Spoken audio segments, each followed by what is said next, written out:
വിശുദ്ധ യോഹന്നാൻ്റെ സുവിശേഷം 6-ാം അധ്യായം 9-ാമത്തെ വാക്യം. The Gospel according to St. John chapter 6 verse 9. ഇവിടെ ഒരു ബാലകനുണ്ട്, അവൻ്റെ പക്കൽ 5 യവത്തപ്പവും 2 മീനും ഉണ്ട്, എങ്കിലും ഇത്ര പേർക്ക് എന്തുള്ളൂ എന്ന് പറഞ്ഞു. There's a boy here who has 5 barley loaves and 2 fish. But what are they among so many people? ഇന്ന് 2 കാര്യങ്ങൾ കൊണ്ട് ഈ ഞായറാഴ്ച പ്രാധാന്യം അർഹിക്കുന്നു. നമ്മളുടെ സഭാ കലണ്ടർ അനുസരിച്ച് ഇന്ന് കൂദോസ് ഈത്തോ എന്ന് പറയുന്നതായിട്ടുള്ള ഞായറാഴ്ചയാണ്.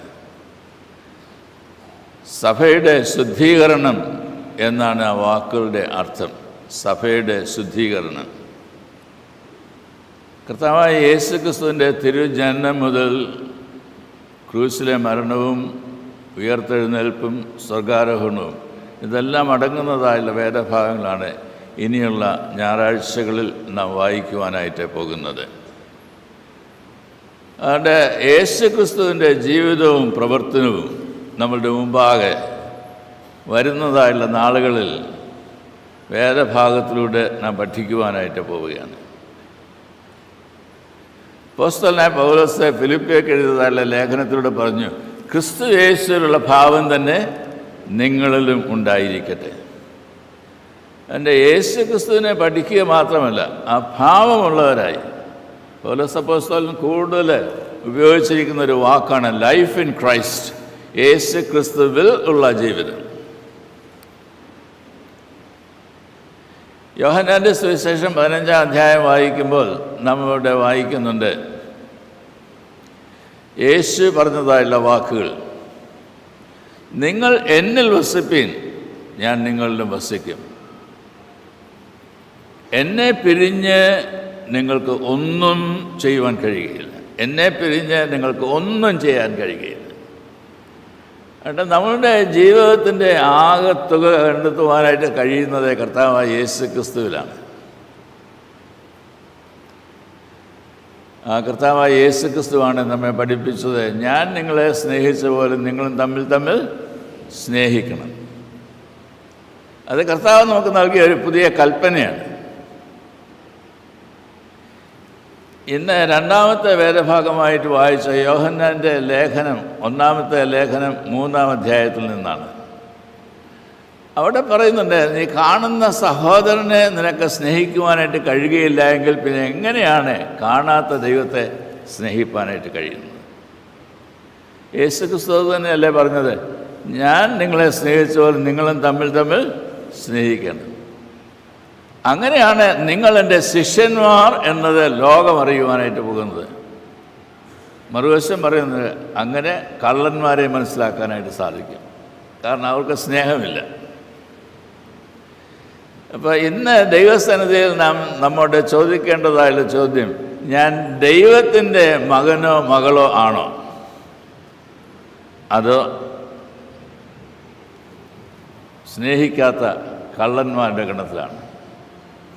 അതുകൊണ്ട് ഈ കൂദോസിത്തോ ഇന്ന് നാം ആരംഭിക്കുമ്പോൾ ഇന്ന് നാം മനസ്സിലാക്കേണ്ടതായുള്ള വസ്തുത, സ്വർഗസ്ഥനായുള്ള പിതാവ് തന്നെ, പ്രപഞ്ചത്തിൻ്റെ ഉടയനായുള്ള ദൈവം തന്നെ തൻ്റെ പുത്രനെ ഈ ലോകത്തിലേക്ക് അയച്ച് നമ്മുടെ മുമ്പിൽ നിർത്തിയിരിക്കുകയാണ്.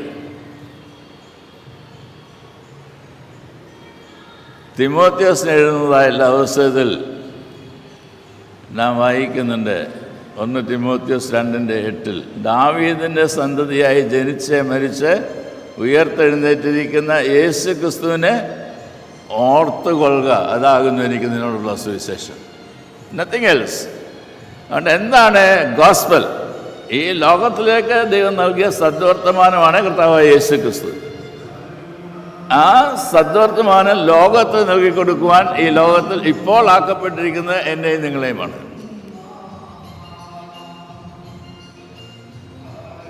അപ്പോൾ ദാവീദിൻ്റെ സന്തതിയായി ജനിച്ച് മരിച്ച് ഉയർത്തെഴുന്നേറ്റിരിക്കുന്ന യേശുവിനെ ഓർക്കുകയും ധ്യാനിക്കുകയും നമ്മളുടെ ജീവിതത്തോടെ വെളിപ്പെടുത്തി കൊടുക്കുകയും ചെയ്യാനാണ് നാം വിളിക്കപ്പെട്ടിരിക്കുന്നത് എന്ന് ഓർക്കേണ്ടതായിട്ടൊരു ദിവസമാണിത്. 2 ഇന്ന് അഖില ലോക സൺഡേ സ്കൂൾ ദിനമാണ്. കുഞ്ഞുങ്ങളെ എൻ്റെ അടുക്കൽ വരുവാൻ വിടുവിൻ, അവരെ തടുക്കരുത് എന്ന് പറഞ്ഞതായില്ല കർത്താവായ യേശു ക്രിസ്തു. തൻ്റെ പരസ്യ ശുശ്രൂഷയിൽ ഒരാവശ്യത്തെ നേരിടുകയാണ്. തൻ്റെ വചനം കേൾക്കുവാൻ വന്നതായുള്ള പുരുഷാരത്തിന് ഭക്ഷണം കൊടുക്കണം.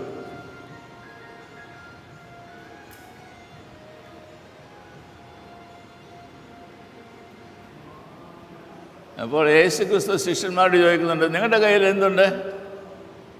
അവരെ കണക്ക് കൂട്ടുകയാണ്. എത്ര രൂപ ഉണ്ടെങ്കിൽ, എത്ര നാണയം ഉണ്ടെങ്കിൽ നമുക്ക് വേണ്ട ആഹാരമെല്ലാം വാങ്ങി ഇവർക്കെല്ലാം കൊടുക്കാനായിട്ട് സാധിക്കും. മരുഭൂമിയാണെന്ന് ഓർത്താണ്, അവിടെയെങ്കിലും ഒന്നും കിട്ടുകയില്ല, പോയി വാങ്ങിച്ചിട്ട് വരണം. അപ്പോഴാണ് അന്ത്രയോസ്, ശിഷ്യന്മാരിൽ അന്ത്രയോസ് പറയുന്നത്, ഇവിടെ ഒരു ബാലകൻ ഇരിപ്പുണ്ട്, എൻ്റെ കയ്യിലൊരു ചെറിയ പൊതിയുമുണ്ട്,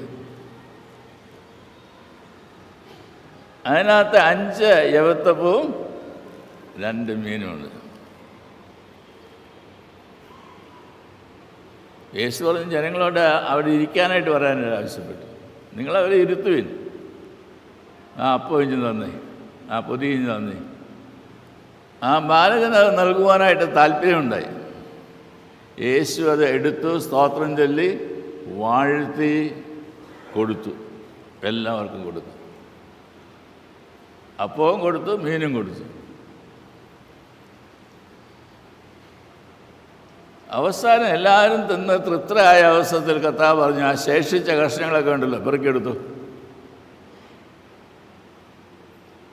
കൊട്ട എവിടെ കിട്ടിയെന്ന് എനിക്കറിയാനായിട്ട് പാടില്ല, പക്ഷെ 12 കൊട്ട നിറച്ചെടുത്തു എന്നാണ് രേഖപ്പെടുത്തിയിരിക്കുന്നത്.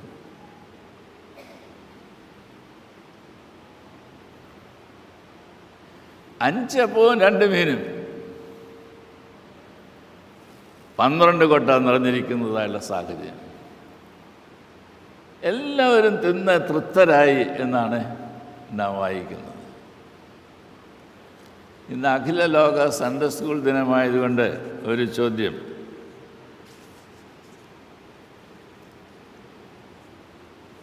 നമ്മളുടെ ഇടയിൽ കുഞ്ഞുങ്ങളുള്ളതുകൊണ്ട് എന്നാ നമുക്ക് പ്രയോജനം?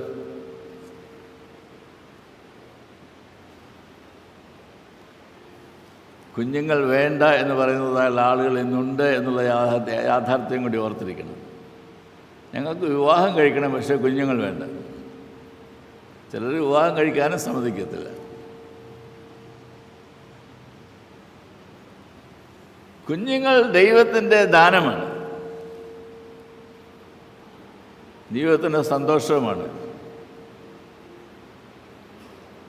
Children are born in love into love എന്നാണ് ഒരാൾ പറഞ്ഞത്. Children are born in love into love. സ്നേഹത്തിൽ പൈതങ്ങൾ ജനിച്ച് വീഴുന്നു, സ്നേഹിപ്പാനായിട്ട് ദൈവം നൽകുന്നതായിട്ടുള്ള സാഹചര്യം കൂടിയാണ്.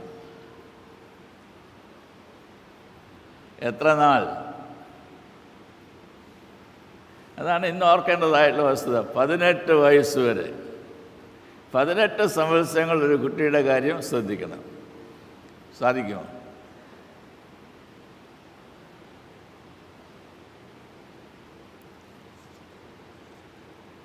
ഒരു വീട്ടിൽ വയോധികരായിട്ടുള്ള 2 ആളുകൾ താമസിക്കുകയാണ്. നല്ല മനോഹരമായ വീടാണ്.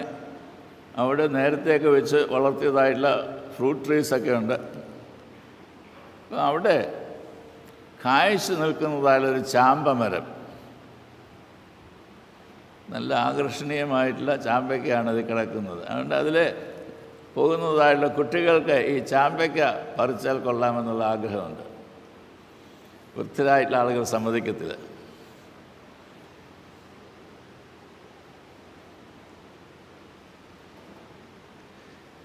അപ്പോൾ നമ്മുടെ ക്രിസ്തോസ്റ്റം തിരുമേനി, അന്ന് തിരുമേനിയൊന്നും ആയിട്ടില്ല, അതിനുമ്പ് ആ വീട്ടിലേക്ക് ചെന്നിട്ട് ഈ വയോധികരായുള്ള മാതാപിതാക്കളോട് ചോദിച്ചു, നിങ്ങൾക്ക് ചാമ്പയ്ക്ക് അതിന് താല്പര്യമുണ്ടോ? അപ്പോൾ അവർ പറഞ്ഞു, ഞങ്ങൾ വയസ്സായി, ഇനി ഇതിന് ഒരു രുചിയൊന്നുമില്ല, അതുകൊണ്ട് വേണ്ട. എന്നാൽ പിന്നെ ആ കുഞ്ഞുങ്ങൾക്ക് അതും കൊടുക്കരുത്. അപ്പോൾ അവർ പറഞ്ഞു, ആ കുഞ്ഞുങ്ങൾ ഈ പറമ്പിൽ കയറിയാൽ അവരെ 4 മരച്ചീനിയുടെ മൂട് തള്ളിക്കളയും. ചവിട്ടിക്കളയും.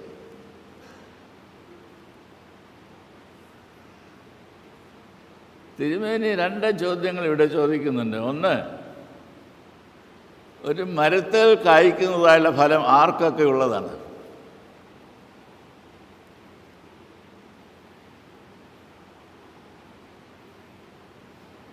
ഇവിടെ ഇരിക്കുന്ന വയോധികരായിട്ടുള്ള ആളുകൾ എന്നോട് പറയും, ഞങ്ങളുടെയൊക്കെ കൊച്ചുനാളിൽ ഞങ്ങളുടെയൊക്കെ വീട്ടിൽ മാമ്പഴം ഉണ്ടായാൽ അത് ചുറ്റുപാടുമൊക്കെ കൊടുത്തയക്കും. അവരും കൊടുത്തയക്കും. അതുകൊണ്ട് ഇത് എല്ലാവരുടെയും കൂടിയാണ്.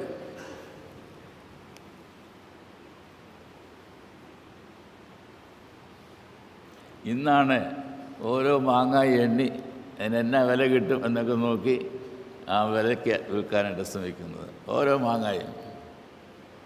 പണ്ടങ്ങനെയല്ലായിരുന്നു. കൊട്ട നിറച്ചാണ് കൊണ്ടുവന്നത്. കൊട്ട നിറച്ചാണ് അങ്ങോട്ടും ഇങ്ങോട്ടും കൊടുക്കുകയും ചെയ്യുന്നത്. ഞങ്ങളുടെ മാവിലുണ്ടായത് നിങ്ങൾക്കാണ്, നിങ്ങളുടെ മാവിലുണ്ടായത് ഞങ്ങൾക്കാണ്. അങ്ങോട്ടും ഇങ്ങോട്ടും കൊടുക്കും. അതെല്ലാം സ്വീകരിക്കും. അപ്പോൾ ഒരു ചാമ്പയിലുണ്ടാകുന്നതാളുടെ ചാമ്പയ്ക്ക വീട്ടുകാർക്ക് വേണ്ടി മാത്രമുള്ളതല്ല. അത് തിന്നുവാൻ കഴിയുന്നതായുള്ള ആളുകൾക്ക് കൊടുക്കാനായിട്ടുള്ളതാണ്. ഈ വിവാഹത്തിൻ്റെ സമയത്ത് വിവാഹിതരാകുന്ന മക്കളോട് പറയും, നിങ്ങൾ ഈ താലന്തുകളൊക്കെ ഉപയോഗിച്ച് രാത്രിയും പകലുമൊക്കെ അധ്വാനിച്ച് നിങ്ങൾക്ക് കിട്ടുന്നതായുള്ള സമ്പത്തുണ്ടല്ലോ, അത് നിങ്ങളുടേതല്ല, ദൈവത്തിൻ്റേതാണ്. ദൈവം നിങ്ങളെ ഏൽപ്പിച്ചിരിക്കുകയാണ് കാര്യവിചാരകത്തോടുകൂടി ഉപയോഗിക്കുവാനായിട്ട്. അപ്പോൾ ഈ ഉപമ പറഞ്ഞതായുള്ള കർത്താവിനെ ഓർക്കണം. 5 താലന്ത്, 2 താലന്ത്, 1 താലന്ത്. 1 താലന്തോളം കുഴിച്ചു വെച്ചു, ബാക്കിയുള്ള 2 പേരും വ്യാപാരം ചെയ്തു. 5 താലന്തോളം നേടി, 2 കൂടെ നേടി യജമാൻ്റെ അടുത്ത് എന്ന് പറയുന്നു, സന്തോഷം. നീ യജമാൻ്റെ സന്തോഷത്തിലേക്ക് പ്രവേശിക്കുക. അതുകൊണ്ട് കൂട്ടിവയ്ക്കുന്നതിലല്ല കൊടുക്കുന്നതിനാണ് ആവശ്യം. അതാണ് ദൈവം നമ്മെ പഠിപ്പിക്കുന്നത്. കൂട്ടിവയ്ക്കുന്നതിലല്ല കൊടുക്കുന്നതിലാണ് സന്തോഷം കാണേണ്ടത്.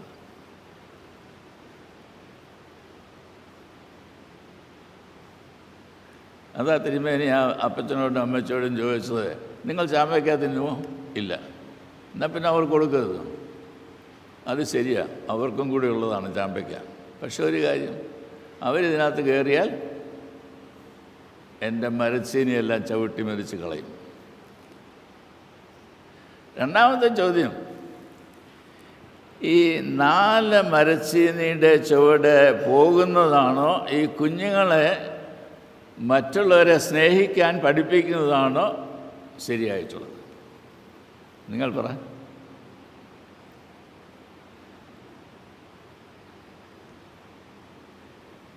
ഒരു കുഞ്ഞിനെ വളർത്തിക്കൊണ്ടുവരുന്നതായുള്ള അവസരത്തിൽ സമൂഹത്തിന് കൊള്ളാവുന്നവരായിട്ടാണ് വളർത്തിക്കൊണ്ടുവരേണ്ടത്. സാധിക്കുമോ? കക്കാൻ പഠിപ്പിക്കണമോ നൽകാൻ പഠിപ്പിക്കണമോ? വെറുക്കാൻ പഠിപ്പിക്കണമോ സ്നേഹിക്കാൻ പഠിപ്പിക്കണമോ?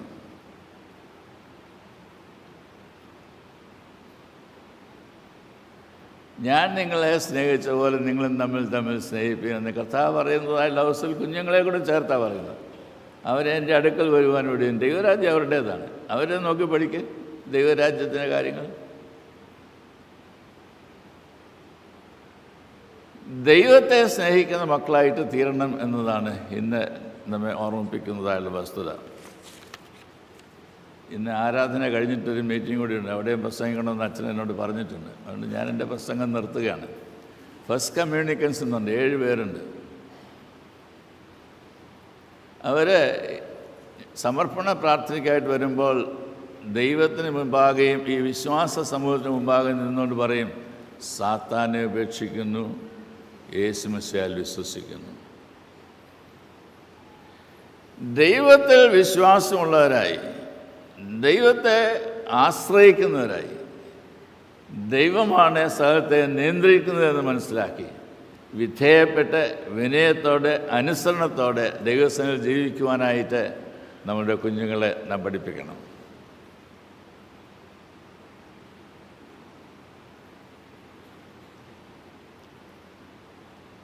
കാര്യം ചെയ്ത് ഈശോമാത്യോസ്തിന് വേണ്ടി പറയുമായിരുന്നു, ഈ കുഞ്ഞുങ്ങളെ ഓർത്ത് വേവലാതിപ്പെടുന്ന ഒത്തിരി മാതാപിതാക്കളുണ്ട്. പ്രഷറൊന്നും കൂട്ടണ്ട. ദൈവം അവരെ വളരുമാറാക്കുന്ന കണ്ട് ദൈവത്തിന് സ്തോത്രം ചെയ്താൽ മതി. Praise God.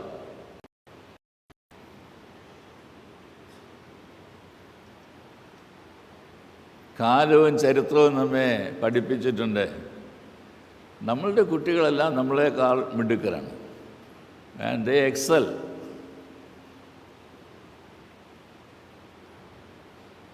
ഈ ലോകത്തെയൊക്കെ വെറുപ്പിക്കുന്നതായിട്ടുള്ള ഭയപ്പെടുത്തുന്നതായിട്ടുള്ള ട്രംപ് ഉണ്ടല്ലോ, ആ ട്രംപിൻ്റെ നാട് പോലും നടക്കണമെങ്കിൽ നമ്മുടെ പിള്ളേരോട് പോയി വല്ലതും ജോലി ചെയ്യണം.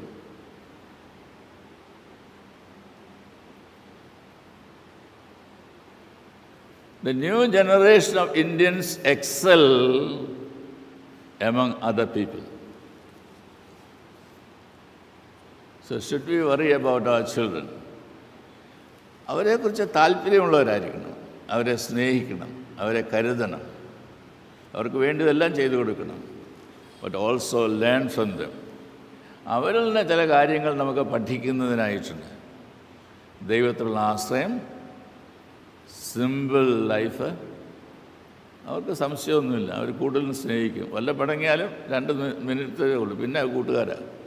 അത്രയേ ഉള്ളൂ.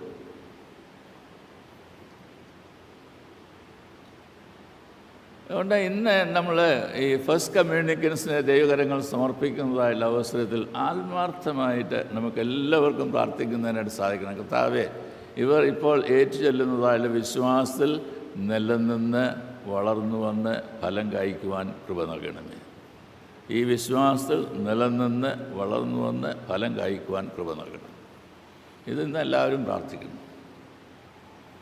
ദൈവം ഈ മക്കളെ ഈ ഇടവയുടെ ദാനമായിട്ട് നൽകിയിരിക്കുകയാണ്. ഒരു കുഞ്ഞ് ഈ ലോകത്തിൽ വളർന്നു വരുവാനായിട്ട് സാധിക്കുന്നത് മാതാപിതാക്കൾ മാത്രം വളർത്തുന്നതുകൊണ്ടല്ല, സമൂഹം കൂടെ വളർത്തുന്നതുകൊണ്ടാണ്, സഭ വളർത്തുന്നതുകൊണ്ടാണ്. സഭയുടെ റെപ്രസെൻറ്റേറ്റീവാണ് ഗോഡ് ഫാദർ അല്ലെങ്കിൽ ഗോഡ് മദർ എന്ന് പറയുന്നത്. നിങ്ങൾ കണ്ടിട്ടുണ്ടോ എന്നറിയാനായിട്ട് പാടില്ല. അടുത്ത പ്രാവശ്യം ശ്രദ്ധിച്ചു. ഈ കുഞ്ഞിനെ മാമോദിസ തൊട്ടിയിൽ മാമോദിസ മുക്കിയതിന് ശേഷം എടുത്ത് കൊടുക്കുന്നത് മാതാപിതാക്കളുടെ കയ്യിലല്ല, അവരാ കൊണ്ടുവന്നത്. അവരുടെ കയ്യിലല്ല കൊടുക്കുന്നത്, ഗോഡ് പേരൻറ്റിൻ്റെ കയ്യിൽ, സഭയുടെ കയ്യിലേക്കാണ്.